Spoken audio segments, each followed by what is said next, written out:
Hello, Bacho. How are you? This is Atul Sinha.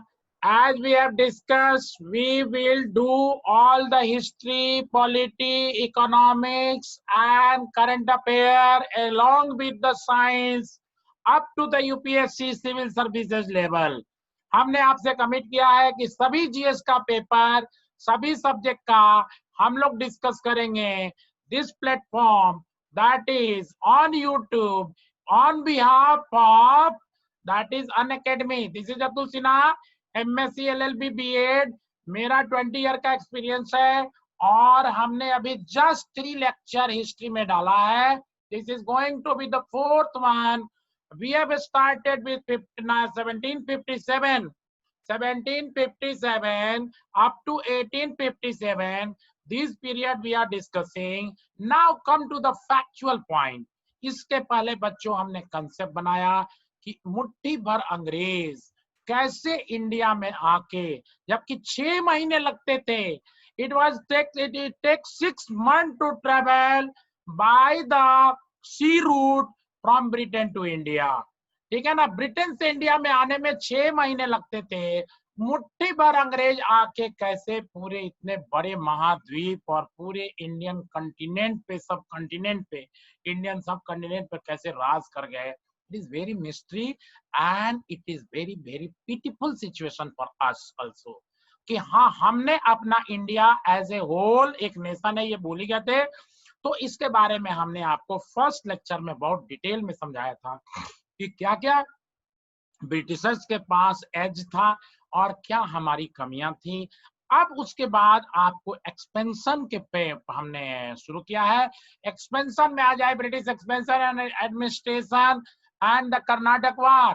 Karnataka war was nothing but only the reflection of rivalry between the Britain and France in Europe. Europe में उनके बीच में आपस में rivalry चलता था. दोनों का कमर्शियल इंटरेस्ट था. वो कमर्शियल इंटरेस्ट बाद में पॉलिटिकल राइवलरी में बदल जाता था. तो ब्रिटेन में और यूरोप में जो उनका राइवलरी था उसका रिफ्लेक्शन था यहाँ पे. That is in the Karnataka, in the Mysore, and in the Bengal, and as a whole now whole India, which was very gradually and successfully come under the grip of Britishers. ठीक है ना. तो कर्नाटक वार में ही Britishers ने क्या किया, पूरी तरह से फ्रेंच के दैट इज यहाँ पे स्टेक को टपल डाउन कर दिया. फ्रांस की सरकार की जो कंपनी थी वो फ्रेंच कंपनी थी. French east India company was in the control of the French government. But Britain की जो ईस्ट इंडिया कंपनी थी उस पर सरकार का कंट्रोल नहीं था. वो एक प्राइवेट संस्था थी और उसमें बाकी कई लोगों के दैट इज शेयर लगे हुए थे. ये आपको बात समझना पड़ेगा. इसलिए इसका जो एडमिनिस्ट्रेशन था वो काफी इजी था. ठीक है ना. कोई ब्यूरोक्रेसी का उसमें दखल नहीं था. जबकि फ्रांस के ब्यूरोक्रेसी के डिफिकल्टी दैट इज दखल देने के चलते it was become difficult to conquer the India.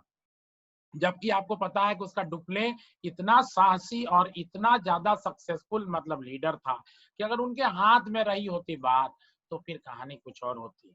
Okay. तो जैसा राइवलरी मैंने वर्ड इस्तेमाल किया, प्रतिद्वंदिता उनकी आपस में थी, वही प्रतिद्वंदिता यहाँ पे झलकती थी. तो अगर मान लो कि कोई एक पार्टी में फ्रांस रहती थी तो उसके अपोजिट पार्टी में खड़ी हो जाती थी ब्रिटेन की company. Just like today's world, जैसे रसिया और अमेरिका के बीच में होता है. जहां कहीं भी यूएस की आर्मी आती है रसिया की आर्मी उसके अगेंस्ट आ जाती है. जैसे सीरिया में आपने देखा होगा कि बशर अल असद की सरकार थी. वहां की बशर अल असद सरकार को रसिया सपोर्ट कर रही थी. वो चाहती थी कि उसकी सरकार बनी रहे और उसके अगेंस्ट जो टेररिस्ट एक्टिविटीज से वाले लोग थे उसको अमेरिका सपोर्ट कर रही थी. और इसमें अंततः पूरी नाटो की सेना आके भी कुछ नहीं कर पाई. And still is command in the Bashar al Assad. तो same was the situation. That is pressure difference था और उसी का रिफ्लेक्शन था कर्नाटक वार. अब आपको जल्दी से मैं फैक्चुअल बात कराता हूं. देखो बेटा, Karnataka war first war was held between 1745 to 1748. It was started with the capture of French ship by the English Navy under the Burnet. बर्नेट एक उसका ऑफिसर था जिसने क्या किया कि दैट इज फ्रेंच शिप को दैट इज कैप्चर कर लिया 1746 में। 1746 में जब उसके दैट इज फ्रेंच शिप को बर्नेट ने कैप्चर किया, then in retaliation the French under Dupleix, जैसा मैं बताया डुप्लेक्स बहुत ही पावरफुल पर्सन था, है ना। Retaliation of French under the Dupleix by capture of Madras, ठीक है ना, मद्रास को कैप्चर कर लिया 1745 में। Then refusal of the French to obey the Nawab Anwaruddin and the battle between Nawab and French at Saint Thome. Saint Thome result in the refusal of French to obey the Nawab Anwaruddin. Anwaruddin वहां का नवाब था, है ना, कर्नाटक का, जिसके order को मानने से जब फ्रेंच ने दैट इज मना कर दिया, तो आपको इतना ही याद रखना है तब क्या हुआ, अनवर दैट इज नवाब की आर्मी की संख्या थी 10,000, 10,000, French around only 1,000 at Saint Thome and there severe defeat to nawab by the French army. French army ने पूरी तरह से हरा दिया 10,000 की सेना को, क्योंकि यूरोपियन आर्मी जो थी वो पूरी तरह से लैस थी आधुनिक दैट इज आर्टिलरी के साथ, and the Indian army was very much traditional one. There was lack of coordination between them. तो सेम अगर हम आज अपना प्रोस्पेक्ट चाइना के साथ देखें तो nothing is that is you can say wrong in it.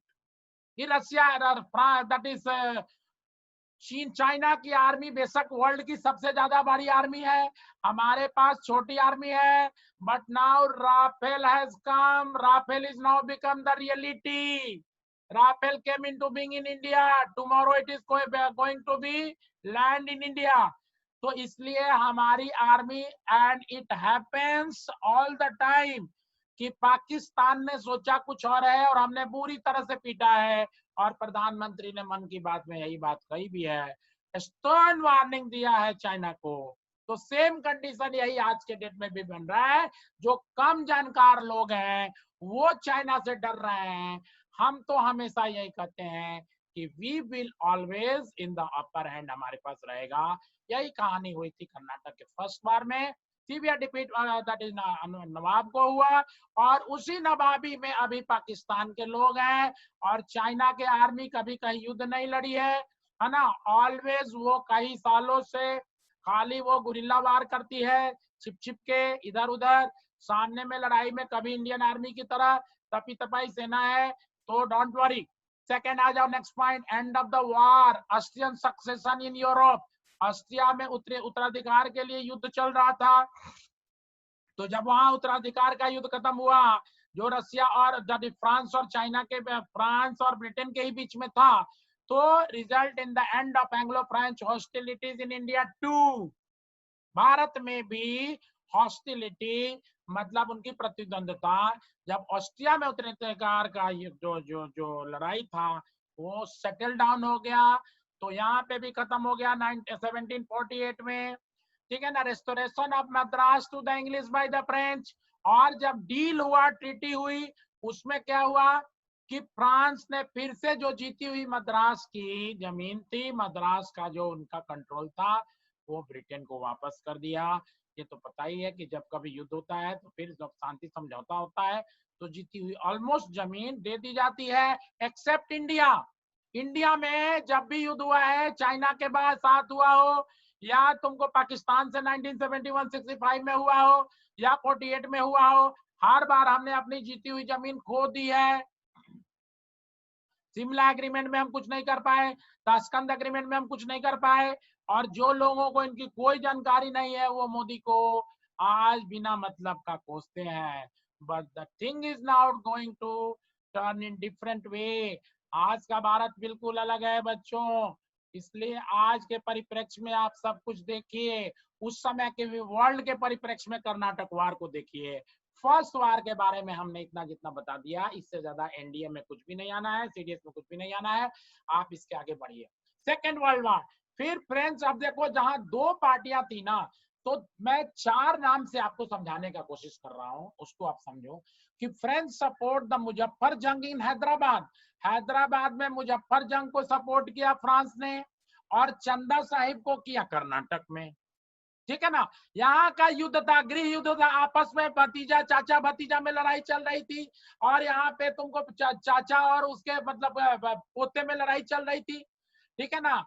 English support, अब देखो जहां पे यहाँ पे जब फ्रांस ने सपोर्ट किया मुजफ्फर जंग को हैदराबाद में, तो उसके खिलाफ था नसीर जंग को ब्रिटेन को आना करना पड़ा, ठीक है, जैसे आज मैं बता रहा हूं। और अगर फ्रांस ने सपोर्ट किया चंदा साहब को कर्नाटक में, तो अनवरुद्दीन का सपोर्ट किया ब्रिटिशर्स ने, और बाद में उसका भतीजा खड़ा हो गया था मोहम्मद अली, उसको किया, ठीक है ना। अनवरुद्दीन को किया इसने, एंड लेटर इज सन जो था मोहम्मद अली अनवरुद्दीन का सन था, और अपोजिट पर मुजफ्फर जंग दैट इज चंदा साहब उधर था फ्रेंच के साथ। तो ये दोनों की राइवलरी में दोनों अपोजिट पार्टी में दो यूरोपियन कंपनी ने खाली साथ दिया, ठीक है ना। फिर से मैं बता रहा हूं कि हैदराबाद में मुजफ्फर जंग का साथ दिया फ्रांस ने, और कर्नाटक में दिया चंदा साहिब का, और इंग्लिश ने किसको किया, नसीर जंग को किया हैदराबाद में, और अनवरुद्दीन को किया, और बाद में उसके बेटे मोहम्मद अली को किया, ठीक है ना। तो ये युद्ध सेकंड हुआ। Capture of Arcot by English under the Clive, Lord Clive जो एक सिंपल क्लर्क होके आया था, पहला उसने इंग्लिश का बहुत ही बहादुरी के साथ सामना किया, और उसने आर्कोट को कब्जे में कर लिया।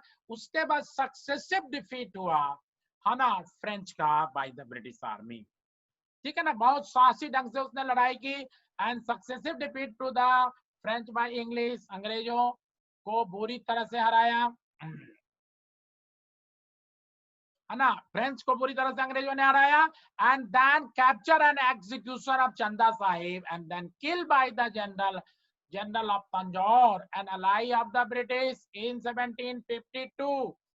तंजौर में ब्रिटेन के एलाइज थे, है ना, उसने क्या किया कि चंदा साहब को मार दिया। फ्रेंच का सपोर्टर फ्रेंच सपोर्ट कर रहा था, and placement of Mohammad Ali at the throne of the Karnataka, Mohammad Ali को ब्रिटिशर सपोर्ट कर रहे थे, तो मोहम्मद अली को बैठा दिया दैट इज कर्नाटक में। And the futile effort of the Dupleix to reverse the trend, बहुत लड़ाई चली थी, डुप्लेक्स ने आर्मी भी बुलाया था बाहर से, उसके जो जनरल था उसने फिर इसको डिफीट भी दिया था, लेकिन वो उसके बाद पैसे लेके छोड़ देना चाहता था, डुप्लेक्स चाहता था कि नहीं कब्जा करे, फिर दोबारा किया अटैक उस पर, and he is recalled bye the French government. लेकिन डुप्लेक्स की बात नहीं मानी गई, और डुप्लेक्स को गवर्नमेंट ने वहां की बुला लिया, and then retention of the French position at Hyderabad through that is agent Bussy, ठीक है ना। उसके बाद मैं फ्रेंच पोजीशन को हैदराबाद में उसका एजेंट बुशी आया, उसने फिर रिटेन किया।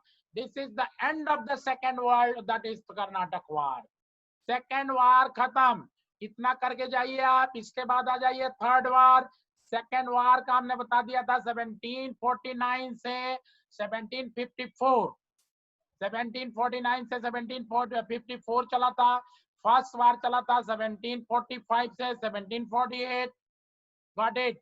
उसके बाद आ जाओ थर्ड वार, वहां पे 7 साल का एक युद्ध शुरू हुआ था यूरोप में, ठीक है ना। इसको कहते हैं 7 year war which broke out in 1756। तो उसका रिजल्ट फिर यहाँ पे आफ्टर मैथ यहाँ हुआ इंडिया में, the capture of Chandernagore by the Clive and Watson in 1757 Bengal में। सबसे पहला पोर्ट था चंदरनगर को, उसको क्लाइव और वाटसन ने क्या किया, कैप्चर किया।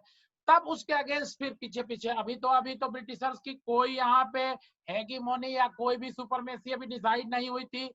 वहां पे साउथ में ये लोग बेशक जीत गए थे, बट अभी फ्रेंच का कोई भी यहाँ पे स्टेक कम नहीं हुआ था। तो अराइवल ऑफ काउंट डी लाली वहां का जो गवर्नर था उसने अराइव किया बंगाल में, and that is retrieve the position of the French in India 1758। उसने आके पूरी तरह से कब्जा किया, जो बाकी सब जब जमीन थी उसको वापस लिया। Then after the defeat of the French fleet under de जो था ब्रिटिशर्स, है ना, by the English navy under the Pocock, है ना, under the de by English navy under Pocock के अंडर में in 3 naval battle and departure of de for the France. France की जो आर्मी थी वो डी के अंडर में लड़ रही थी, इंग्लिश नेवी जी थी वो पोकॉक के अंडर में लड़ रही थी, और दैट इज 3 बार लगातार युद्ध हुआ जिसमें डी की हार हुई और डी को वापस बुला लिया फ्रेंच सरकार ने 1759। तो यहाँ पे ब्रिटिश कंपनी को यही एज था कि अगर उसका कोई गवर्नर, मतलब कि उस समय जो भी ऑफिसर आता था, गवर्नर तो बाद 1772 से शुरू हुआ है, लेकिन अगर कोई आता था तो वो मन मर्जी करता था। वैसा मैं बताया हूँ कि अपने ऑफिसर का भी नहीं सुनता था, कंपनी थी कमर्शियल कंपनी, गवर्नमेंट का कोई दखल नहीं था, जबकि यहाँ फ्रांस का डायरेक्ट कंट्रोल था। तो यहाँ पे अच्छे अफसर होते हुए भी वो लड़ाई में उस तरह का फाइट नहीं दे सके जैसा कि ब्रिटिशर्स ने किया। ठीक है, तो defeat of Count Lally by the English general Eyre Coote in the battle of Wandiwash, this was the final. आपको एक ही बात याद रखना है कि वांडीवास में फ्रांस का खात्मा हो गया, बस। वांडीवास के युद्ध में फ्रांस के सारे कष्टेक इंडिया से खत्म हो गए। Now the battle field is free for the Britishers to play their own way. Defeat of Count Lally by English General Arecoot in the Battle of Bandivas, a fort in the Karnataka state में, एक जो वहाँ उनकी factory करते थे, वो एक matter of fact एक गैरिसन होता था और उसी को लोग फैक्ट्री करते थे या फोर्ट बना लेते थे।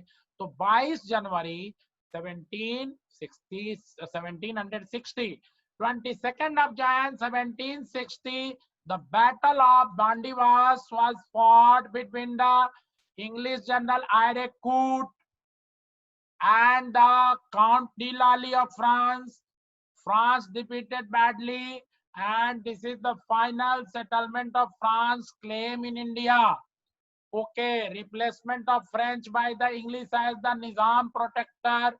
March 1760, मार्च 1760 में अब निजाम का प्रोटेक्टर ब्रिटेन बन गया और यहां से ब्रिटेन का ड्रेन ऑफ वेल्थ शुरू होता है बच्चों। Surrender of the Pondicherry to English 1761, उसके बाद पौंडीचेरी जो फ्रांस का सबसे बड़ा यहाँ पे था फैक्ट्री और सबसे बड़ा सेंटर था, वो भी सरेंडर करना फ्रांस को बाद में, हालांकि वापस कर दिया ब्रिटिश सरकार ने, लेकिन सरेंडर हो गया था, ब्रिटिशर्स ने जीत लिया था पौंडीचेरी को 1761 में। Loss of all the other settlement in India by the France, सभी जगह पे फ्रांस का सफाया हो गया। But then after conclusion of peace and restoration of the settlement was took place between France and Britain in 1763, and accordingly the Pondicherry was again given to the France. ठीक है ना, तो उसके बाद दोनों में शांति समझौता हुआ। शांति समझौता में ऐसे बहुत सारे ऐसे क्लॉज दिए गए जिसके फ्रांस की सहमत यहाँ पे पर कटक कर दिया, अंग्रेजों ने बिल्कुल ही उनका क्लेम खत्म कर दिया और पौंडीचेरी को वापस कर दिया। कोई बात नहीं है, पौंडीचेरी तक तो सीमित रहो, लेकिन मेन जो है ना, जो राजा के पास से जो वहां के निजाम से पैसा आना था, निजाम का प्रोटेक्शन मिलना था, वो ब्रिटिशर्स के हाथ में चला गया, है ना। उसके बाद आ जाओ बच्चों, बस इतना आपको करना है कर्नाटक युद्ध में। तो फैक्चुअल पोर्शन आज मैं ज्यादा करा रहा हूँ, आपको कंसेप्ट करा चुका हूँ। कन्क्वेयर ऑफ द बंगाल, अब बंगाल की विजय आ जाओ 23 June 23 June 1757, the battle of Plassey was took place. इसको बहुत महिमा मंडित करके दिखाया जाता है, सुना जाता है, पढ़ा जाता है। आपके दिमाग की सारी बातें मैं 2 मिनट में निकाल दूंगा कि केसेस क्या थे। Miss interpretation of Mughal Farman of 1717 bye the British, causes, कारण क्या था पलासी का, कि सबसे मेन कारण था कि 1717 में जो फरमान जारी किया था फारूकसियर ने, है ना, कि ब्रिटेन की army that is east India company को यहाँ पे आके और अपना व्यापार करने का राइट है, और उनको दस्तक देती थी, फ्री पास दिया जाता था, उसका इन्होंने खूब जम के मतलब मिसयूज किया। ब्रिटिशर्स क्या करते थे, इंडियन को कहते थे कि ये बहुत ही चोर है ना, ये मतलब कि बहुत गरीब है और ये झूठ बोलते हैं, they are liar. And Britishers अपने आप को मतलब कि व्हाइट्स मैन बर्डन जो कहा जाता है, कि व्हाइट्स मैन बर्डन की, व्हाइट्स मैन की ड्यूटी है, गॉड ने भेजा है कि जाके सबको है ना क्या करो, तो इनको ट्रेंड करो और इनको सिविलाइज करो, ये कहते थे वो। As a matter of fact, they were more miscreant, बहुत मिसक्रिएंट थे, और उन्होंने पूरा का पूरा इकोनॉमिक एक्सप्लॉयटेशन किया। तो फरमान एक कंपनी को मिला था मुगल के द्वारा, उसका मिस इंटरप्रिटेशन एक कारण था प्लासी के युद्ध का, कि प्लासी में वो क्या करते थे, फरमान को बेच देते थे, किसी दूसरे थर्ड पार्टी को बेच देते थे। उसी फरमान से जो ब्रिटिशर्स को मिला हुआ वो सब व्यापार करके अब मुनाफा उसको कुछ दे देता था। अब इंडियन उनके बीच में एजेंट आ गए। ठीक है, मिसयूज ऑफ द दस्तक और फ्री पास जो मैं बताया, सेम थिंग, फरमान का और दस्तक का उपयोग दुरुपयोग करना। And major cause the personality of Sirajuddaulah. Sirajuddaulah एक यंग, एनर्जेटिक एंड इनएक्सपीरियंस था। He was of the opinion that I will topple down the British claim in India. और ये मानता था, सिराजुद्दौला को लगता था कि हमारी आर्मी ज्यादा स्ट्रांग है। ओवर दैट इज एस्टिमेट किया अपने आप को, और ओवर एस्टिमेट से ज्यादा अंडर एस्टिमेट किया इंग्लिश को। ठीक है ना, तो उसका परिणाम हुआ कि fortification of Calcutta by British against the Nawab orders, है ना। नवाब के ऑर्डर, नवाब ने कहा कि नहीं, सारे ब्रिटिश यहाँ से अपना ले जाएं और फरमान कुछ भी नहीं होगा, तो उसके अगेंस्ट ब्रिटिशर्स ने पलासी में घेर लिया। पलासी की लड़ाई में बोला था कि बहुत सिंपल लड़ाई थी। पलासी नेम जो है, विलेज जो एक है, विलेज या परगना कहते हैं बंगाल में, 20 miles from the Murshidabad.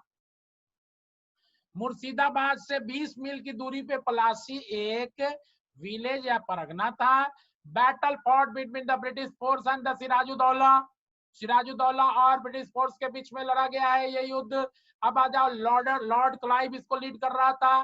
Number आप सुनेंगे तो हैरान रह जाएंगे, जानबूझ के मैंने दिया है। एनडीए में कई सारे डेटा भी आए हैं अभी वेलेस्ली पे, and so many other data आए हैं, तो आप देख लीजिए कि ये डाटा आएगा नहीं, लेकिन आपको युद्ध का पता चलेगा कि यूरोपियन 613 यूरोपियन इन्फेंट्री था मात्र, 613 इन्फेंट्री, 100 यूरोपियन सोल्जर थे मात्र, and 171 piece of the artillery था उनके पास, एंड 2100 इंडियन इन्फेंट्री उनके पक्ष में लड़ रहे थे, ब्रिटिशर्स के पक्ष में लड़ रहे थे। सिराजुद्दौला के पास क्या था, दैट इज 3500 इन्फेंट्री था।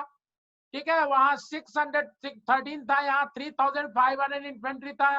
कैवेलरी यहाँ पे था तुमको 1500 एंड 53 पीस ऑफ आर्टिलरी था, under the command of 40 to 50 Frenchman. Frenchman इसका साथ दे रहे थे, बट वो खाली ऊपर ऊपर था। ओके, द कैजुअलिटी देखो, कुछ भी कैजुअलिटी नहीं है, 50 सिपाही and that is Europeans killed and were wounded. ठीक है ना, 50 सिपाही या तो घायल हुए और नहीं तो मर गए, डाई। 50 सिपाही die and that is some European wounded, है ना। नवाब नंबर अबाउट 500, नवाब के तरफ से कैजुअलिटी 500 थी, है ना।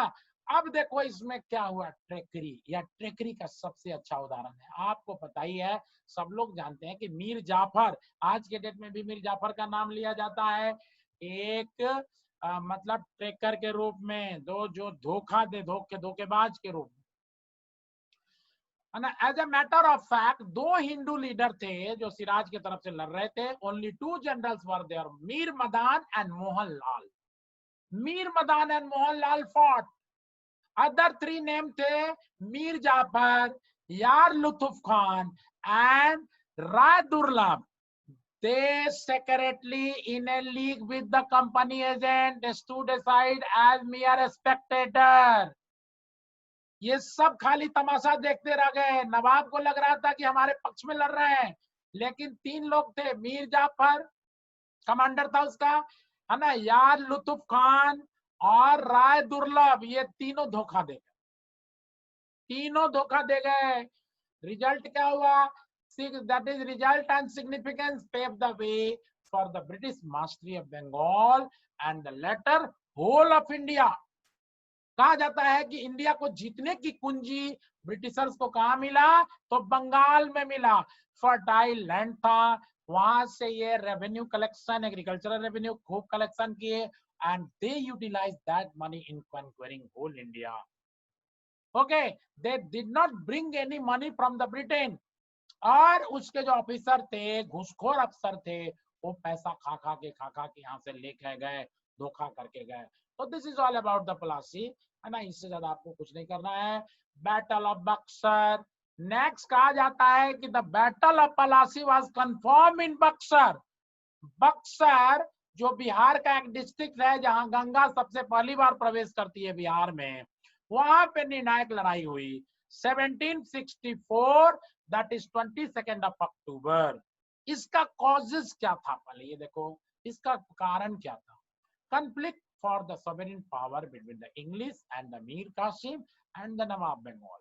अभी बंगाल को जीतने के बाद ऐसा नहीं हुआ कि यहाँ ब्रिटिशर्स ने डायरेक्ट अपना कंट्रोल ले लिया, नो। वहां मीर जाफर को बैठाया, फिर मीर कासिम को बैठाया, फिर मीर जाफर को बैठाया, ठीक है। तो इस तरह से वहां पे बदलते रहे अपना एजेंट और पीछे से खेलते रहे, जस्ट लाइक सोनिया गांधी मनमोहन सिंह को प्रधानमंत्री बना के और सारा काम खुद करती थी। आ जाता था कि एकदम किचन कैबिनेट था। तो वैसे ही वहां चलता रहा। मीर कासिम वहां समझता था कि हम हेड है, तो इंग्लिश अपने आप को सुपर समझती थी। मीर कासिम बंगाल में, है ना, नवाब था बंगाल का, तो इनका कंफ्लिक्ट था सो अलग। उसके बाद misuse of the farman of 1717 and the destruct by the British, ये चलता रहा। इस अवध का नवाब भी परेशान था, है ना, मुगल बादशाह भी परेशान था। And abolition of all duties on internal trade by the nawab. नवाब ने सभी जो ड्यूटी थी इंटरनल उसको खत्म कर दिया, एबोलिश कर दिया। इससे ब्रिटिशर्स खार खाए। And that course of war में आ जाओ, battle fought between British troop under Hector Munro. बहुत बड़ी बात है बेचा, ये बच्चों ये याद रखना है कि हेक्टर मुनरो जो था वो नहीं होता तो तुमको दैट इज बक्सर की लड़ाई जीती नहीं जाती। बहुत ही साहसिक, बहुत ही सक्सेसफुल था। और and the combined force of the Mir Qasim, Shujauddaula Awadh का नवाब, and Shah Alam British nawab second, Shah Alam second, इन तीनों की कंबाइंड सेना लड़ रही थी ब्रिटिश ट्रूप हेक्टर मुनरो के साथ। और इनमें आपस में कोऑर्डिनेशन नहीं था। इंग्लिश ट्रूप नंबर कितने थे? 7,702, 7,702 पीपल ओनली थे, जिसमें 857 यूरोपियंस थे, 5,297 सिपाही थे, एंड 918 इंडियन कैवलरी थी। ये इंग्लिश में थी। The forces of the ally have numbered around 50,000। एक तरफ ये 7,702 लोग और यहाँ पे 50,000 ये एलाइज तीनों की सेना। अब आपको अंदाजा लग रहा है कि चाइना को कैसे हम डिफीट कर सकते हैं।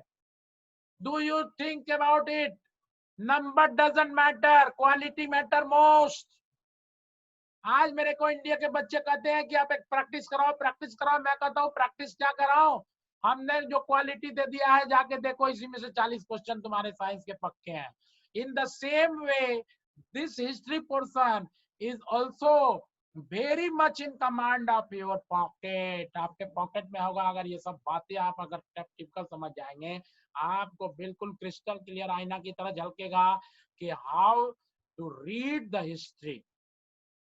साइंटिफिक वे में पढ़िए और आप दोनों तरफ का आप बैलेंस देखिए। Balance was very much in India, but despite the fact they defeated heavily. और रिजल्ट क्या हुआ? तो अगले पौने 200 साल तक British Raj.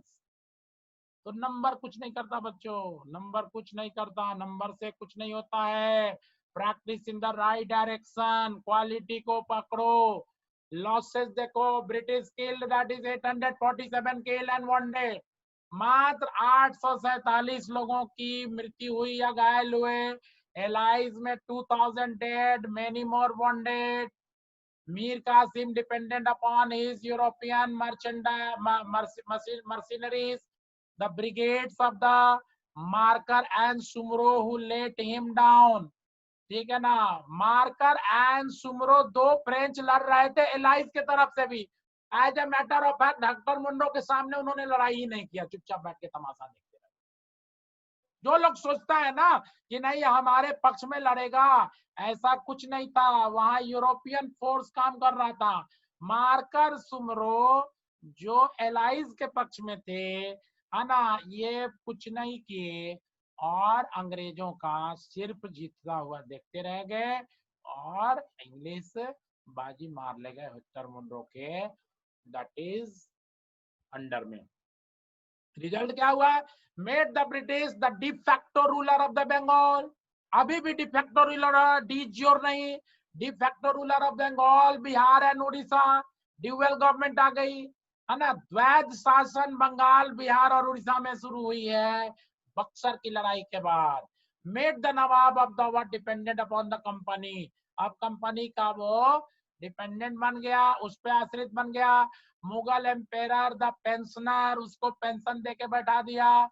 And raising the Prestige of the company, company का प्रेस्टीज बेतहा बढ़ गया। ठीक है ना, कोई दिक्कत बच्चों? अब आ जाओ governor of Kolkata, fort William. Fort William इनका जो था कोलकाता में, वहीं पे गवर्नर बैठता था 1756 से 1772।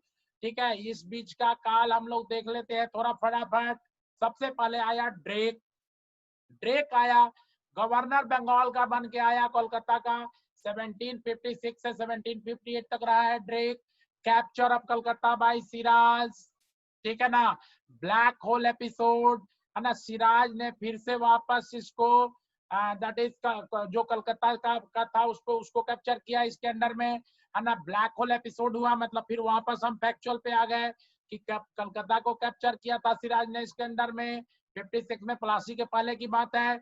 उसके बाद ब्लैक होल एपिसोड हुआ, एक छोटा सा कमरा था उसमें रखा गया था काफी लोगों को और कहा गया कि सफोकेशन से मर गए थे लोग। हालांकि यह बहुत ही विवादास्पद है, it is not clear that black hole tragedy was actually happen और नॉट, है ना। इस पे सस्पिशन है अभी कि what kind of tragedy was there. लेकिन कहा जाता है कि एक छोटे से कमरे में कई लोगों को बंद कर दिया गया था, उनका सबका दम घुटने से डेथ हो गया, तो इसको सस्पिशन में डाला है बिपिन चंद्रा ने भी। Recapture of Calcutta by Clive, है ना। कलकत्ता को जब सिराज ने इसको जीत लिया था ड्रेक के अंडर में, तो फिर क्लाइव जो एक क्लर्क था, मैं बता रहा हूँ, बाद में इसको रिकैप्चर किया। प्लासी की लड़ाई ड्रेक के अंडर में लड़ी गई थी। ठीक है ना, उसके बाद आ जाओ क्लाइव गवर्नर बना। Election of Clive as the governor by the council of Calcutta, June 1758 में बना है ना। Departure of Clive to England, Feb 1760 में फिर उसको वापस भेज दिया गया। काफी पैसा लेके गया है, जितना उसकी सैलरी थी नहीं उसके कई 100 गुना ज्यादा पैसा लेके गया है ये। ठीक है ना, उसके बाद आया वेंस्टीटार्ट। वेंसीटार्ट वेंसीटार्ट पेज वाज 1760 टू 1765। इसके बाद क्लाइव की दूसरी दैट इज गवर्नरशिप शुरू होती है। लेकिन क्लाइव के जाने के बाद वेंसीटार्ट आया, replacement of Mir Jafar by Mir Qasim as nawab. ठीक है ना, मैं बोल ही रहा था कि मीर जाफर को ले आके फिर मीर कासिम को ले आया। इसने क्या किया, मीर कासिम को बैठा दिया, उसका दामाद था, है ना। रीसेटलमेंट ऑफ मीर जाफर, फिर 63 में वापस मीर जाफर को लाया। Battle of Buxar 1764 fought under the that is governorship of Vansittart. Death of Mir Jafar, बाद में मीर जाफर का डेथ हो गया इसी के पीरियड में। सक्सेशन ऑफ निजामुद्दौला, है ना, निजामुद्दौला का सक्सेशन हुआ उसकी इसी के पीरियड में, वेंसीटार्ट के पीरियड में। And conclusion of treaty Feb 20th 1765 with the Nawab administration and of to left the in hand of the deputy subedar with new Nawab administration, है ना। नया नवाब का जो एडमिनिस्ट्रेशन था डिप्टी सूबेदार के कैपेसिटी में, उसके साथ कंक्लूजन हुआ ट्रीटी, जिसके अंतर्गत क्या हुआ, तो major part of the army of the nawab to be disband. अब ब्रिटिशर्स ने क्या कहा, इसमें तुमको थोड़ा सा समझना होगा कि आर्मी तो थी, लेकिन अब इन्होंने कहा कि आप खाली टैक्स कलेक्शन का काम कीजिए, अपना rule that is law and order maintain कीजिए, है ना। नवाब की आर्मी को बाहर के युद्ध से बिल्कुल उसी तरह से डिसबैंड कर दिया, जैसे मैं बताया था कि साउथ में तुमको कर्नाटक में और तुमको हैदराबाद में हुआ टीपू सुल्तान। ओके, क्लाइव की सेकंड दैट इज गवर्नरशिप शुरू होती है 1765 में, दोबारा आया वो 67 तक रहा है। Second term a tripartite treaty was concluded, त्रिपक्षीय उसमें समझौता हुआ between that is at Allahabad, Allahabad की संधि के नाम से फेमस है। अगस्त 1765, 16 अगस्त 1765 को इलाहाबाद की संधि हुई, जिसके सिग्नेटरी कौन कौन थे, लॉर्ड क्लाइव था, निजामुद्दौला था, निजामुद्दौला मीर जाफर का बेटा था, and the then titular ruler of the Bengal. Titular ruler का मतलब होता है कि नाबालिग था, वो नाबालिग था, उसके साथ समझौता किया नाम का। और अवध का नवाब सुजाउद्दौला, निजामुद्दौला मीर जाफर का बेटा था जो नाबालिग था, he was minor son of the Mir Jafar and Robert Clive and Sujaudollah. A tripartite treaty was signed on 16th of August 1765. 16 अगस्त 1765 को that is ये treaty हुआ। Terms of the treaty बहुत important है बेटा। इसके बाद Awadh was to be restored to Sujaudollah with the exception of two districts. Awadh that is Allahabad and Kara. Allahabad और कारा, ये दो जिला को छोड़कर, है ना, दैट इज रेस्टोर कर दिया, सुजाउद्दौला को वापस कर दिया, विच were given to Shah Alam को दे दिया। इलाहाबाद और कारा की जो कमान थी वो शाह आलम मुगल बादशाह को दे दिया, जो अंधा हो गया था, जिसको आके मराठे आंख फोड़ के चले गए थे। Suja was to pay 50 lakhs as war indemnity. सूजा को कहा गया कि 50 लाख रुपया तुम युद्ध के बदले में पे करो ब्रिटिशर्स को। Raja Balwant Singh was to continue to hold the Banaras, Ghazipur and other districts, छोटे छोटे जिले थे वहां पे, तो बनारस का, गाजीपुर का, इसको राजा बलवंत सिंह को दे दिया। Shuja was to maintain at his expense the English garrison grand trading privilege to company.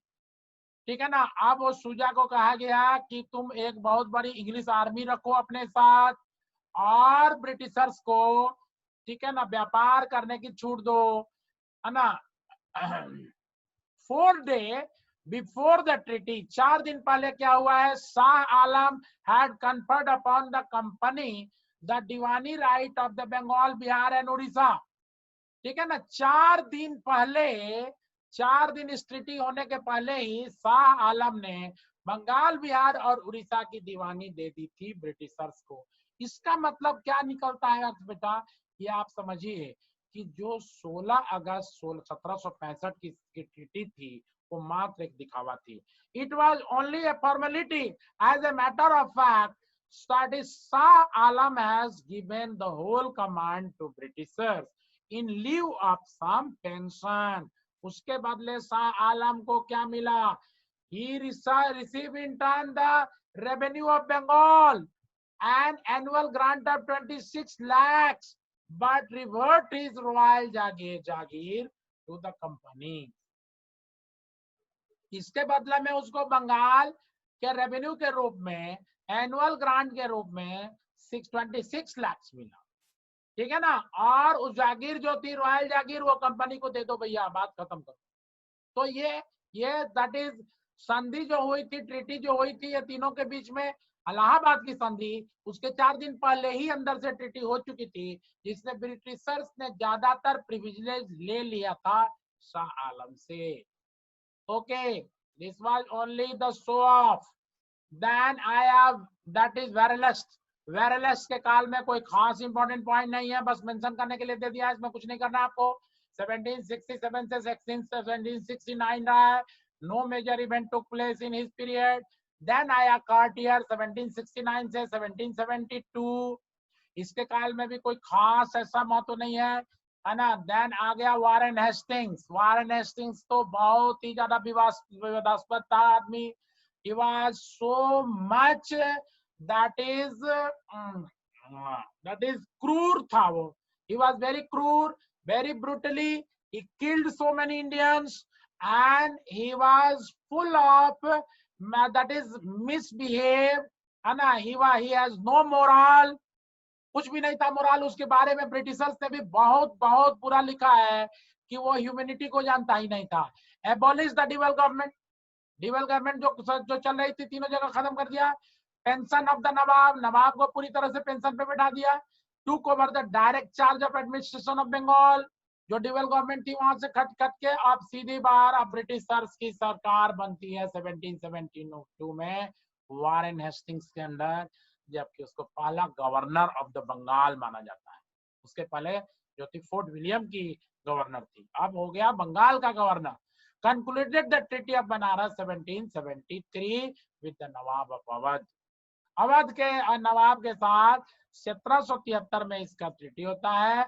7 September treaty है, 7 सितंबर 1773, 7 September 1773 a treaty was signed.